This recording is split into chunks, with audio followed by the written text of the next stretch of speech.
Driver First Hiring, How Fleets Can Win Talent with Streamlined Onboarding. Hey everybody, welcome back. I'm Jason Cannon and my co-host is Matt Cole. Finding good help these days is hard, and keeping that good help is tricky, especially in a job market that's as competitive as finding truck drivers. Most drivers decide to stay with or leave a fleet within the first 30 days, and the first thing that most often tips the scale is a clunky orientation.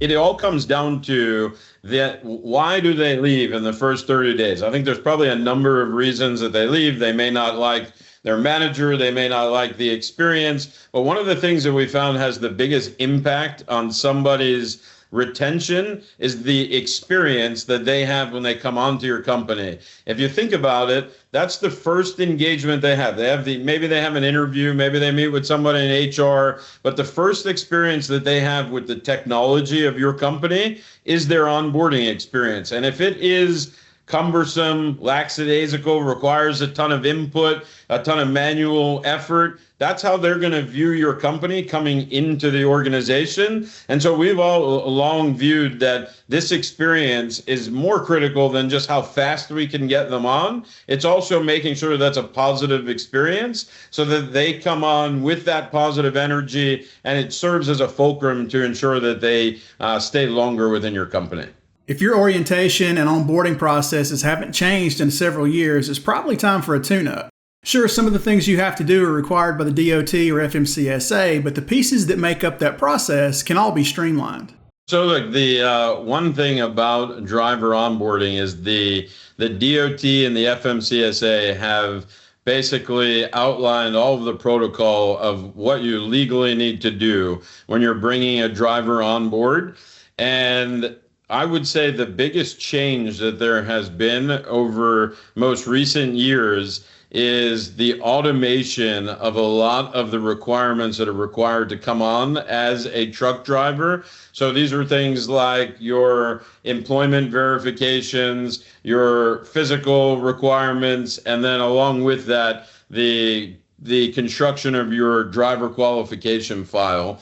And for the longest time, these were all separate processes. You'd have a compliance team within your company that was responsible for building your DQ and your verifications for DOT and FMCSA. You'd have another team in HR that was responsible for finding and sourcing the drivers, doing the interviews, potentially going through the background check.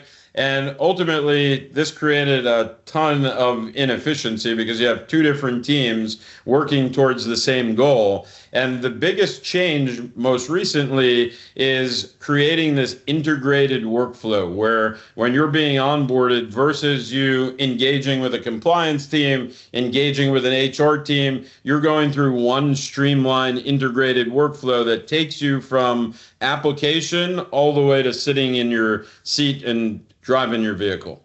If you're looking to modernize your onboarding process, Kenna says you really should lean into automation and the efficiencies that it creates. It comes down to automation. You want especially in the field of driving, there is high competition, even still, right? Turnover is pretty high. You see that there is driver fallout. Drivers will work for a few months and then find a role with another company. And so it is all about driving efficiency in this process. To your point, they don't want to sit there and go through things that they know just to go through the process. And so it's about combining the aspects of compliance, so everything required by the FMCSA, the DOT, but putting that into a streamlined automated process so they can do everything from their phone. Every application, every set of that process can be done right from their phone until they are ready to work for the organization.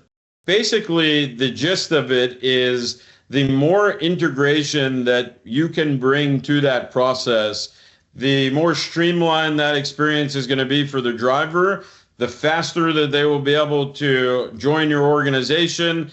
To us, the process is such that they move from each one of the stages of onboarding, and I'll start at their application through their interview, Then they're able to seamlessly move into what we would refer to their background and DOT verification process. And then from there, we want to be able to take all of that information we've collected already and push that into our DQ solution so that there isn't this double, triple, maybe even sometimes quadruple input or interaction with the driver. They are just at the front end providing their information and then seamlessly through the process giving a little bit more, but we're carrying that data along the onboarding process so that for them it's just one seamless workflow. And then from the other side, companies can ultimately just expect that once a driver is approved for hire, they're going to seamlessly move through this process,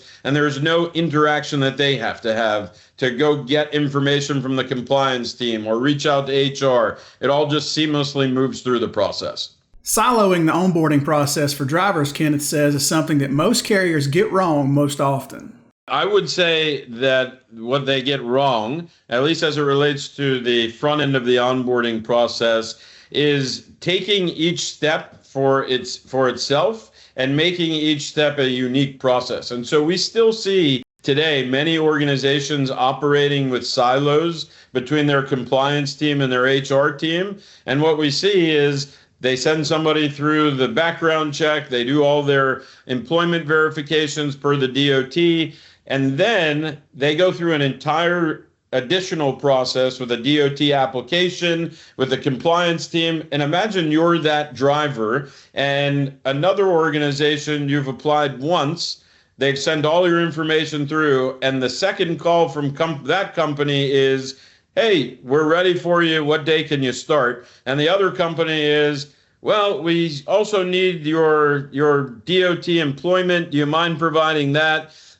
We need you to go for a physical as well. And so imagine which company is going to win that candidate over when you think about the experience for the driver themselves. That's it for this week's 1044. You can read more on ccjdigital.com. While you're there, sign up for our newsletter and stay up to date on the latest in trucking industry news and trends. If you have any questions or feedback, please let us know in the comments below. Don't forget to subscribe and hit the bell for notifications so you can catch us again next week.